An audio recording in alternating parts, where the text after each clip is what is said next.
ሰላም ናይ ርጓል ኪሮች ቻናለይ ተኸታተልቲ ሰላም እግዚአብሔር ምሳኹም ይኹን ከመይ ኣለኹምለይ ሓላላተይ ኣነ ድሓን እግዚአብሔር ይመስገን ከምዚ ኣነ ሰላም ዘለኹዎ ኣብ ዘለኹዎ ሰላም ክትኮኑ እናተመነኹ እናዚ ቪድዮ እትከታተሉ ብላይክ ጀምርዎ ናብ ኩሉ ንኽበፅሕ ድማ ሸር ብምግባር ኣታውዕኒ ምትዋዕኹም ኣይፈለየኒ ሰብስክራይብ ዝገበርኩም ከዓ ሰብስክራይብ ነግበርኩም ቤተሰብ ኩኑ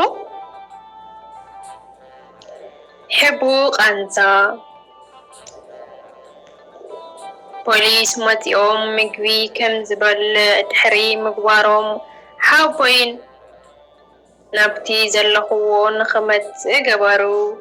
ሓወበይ ንፅባሓይቱ መፀ ኩላትና ተኣኪብና ድማ ተዘራረብና ከምዚ ድማ በሎም ሓወበይ ኣብዚና ቆሪጥና ነርና ቀዳማይ ክፋል ካልኣይ ክፋል ይቕፅል። ሕቡቕ ቃንዛ እዚ ቆልዓ ኣዝዩ ንእሽተይ እዩ ብዘይ ስድራ ከዓ ኣብ ስደት ፀኒሑ ስለዚ ኣብ ጎነይ እንተኾይኑ ቁሩብ ክመሓየሽ ይኽእል እዩ በሎም።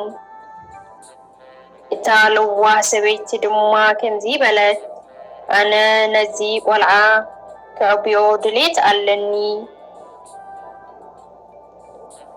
ኣብ ሰሙን ሓንቲ መዓልቲ ምንተኻ ግዜ ክሕልፍ ይኽእል እየ በለቶ። ሓወቦይ ኣይተቐበሎን ድሓን ቃል እዚ ቆልዓ ንስማዕ እሞ በሎም።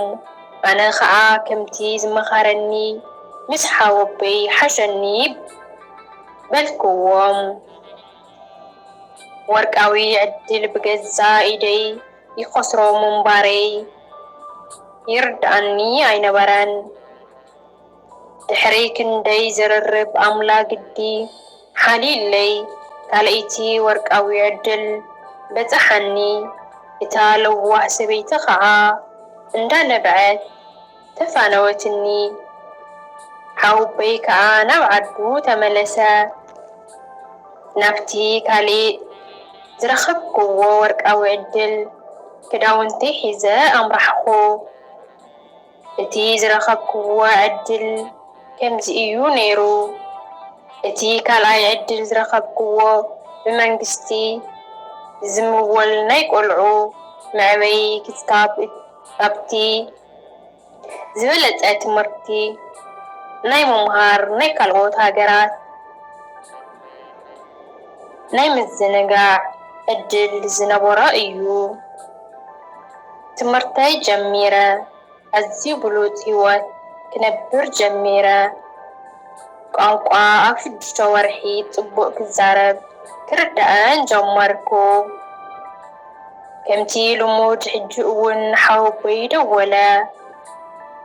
ካብቲ ኣብ 4ይ ደብሪ ዝቕመጠሉ ክፍለይ ክፀድፍ እየ እናበልካ ኣፈራርሕዮም በለኒ።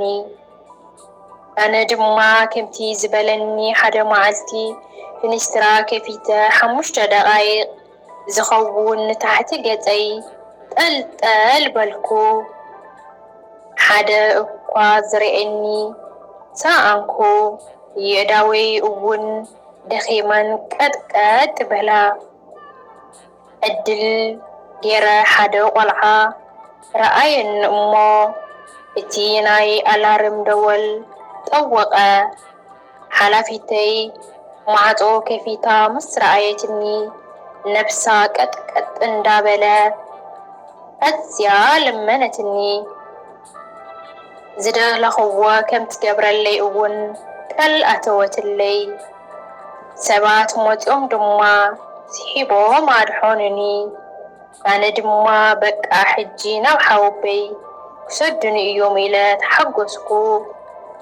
ንፅባሓይትኡ ብዙሓት ሓለፍቲ መፂኦም ነብሰይ ከጥፍእ ስለ ዝሓሰብኩ ኢሎም ኣብ ሕክምና ን4 ወርሒ ፅኑዕ ምክትታል ክገብሩለይ ወሰኑ።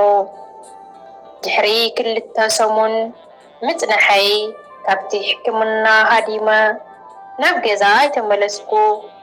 ወረቀተይ ከዓ እንዳተበላሸወ ከይዱ ሕጂ ኩሉ ነገረይ ተበላሸወ ዕድለይ ከሲረዮ ናብ ካምፓኒ ወሰዱኒ ሓወቦይ ከዓ ይቕፅል ሳልሳይ ክፋል እስካብ ሳልሳይ ክፋል ሒዘልኩም ዝመጽእ ደሞ ስስና ናኹም ሓላለቲ ናርእይትኹም ደሞ ኣይፈለየኒ እስካብ ምሳይ ስለጥናኹም ብጣዕሚ ለመስገን የኽበረለይ እና ዘዘነናኹም ደሞ ላይክ ሸር ሰብስክራይብ ኣይትረስዑ ቤተሰብና ኩሉ ንኸጽሕ ደማ ሸር ብምግባር ሓግዝና ማለት እዩ ተሓባበር እንዲሆኑ ሸር ግበሩ ማለት እዩ ደግነዋ